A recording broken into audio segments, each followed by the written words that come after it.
চন্দ্রবোড়া। হ্যাঁ চন্দ্রপুরা মা গায়ে কালা।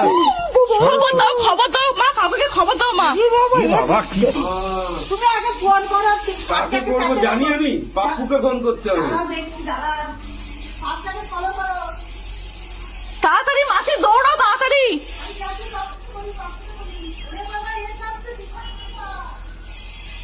কেউটা ফুসফুস করছে। ওরে ভগবান, এ কোথায় ছিল? আর এই যে বেজি, এই যে বেজি। জীবনে ও বাবা, আমি ফোনে দেখেছি, আজকে সামনে দেখছি। দেখো ফোস করছে কেমন। ফোনে দেখেছি, আজকে সামনে দেখলাম। দেখো বেজি, বেজিটাও এসছে এখানে। দেখো বাবা, এবার ধরবে, দেখো বাবা এবার ধরবে। বেজি মেরে ফেললে মরে যাক, অসুবিধা নেই।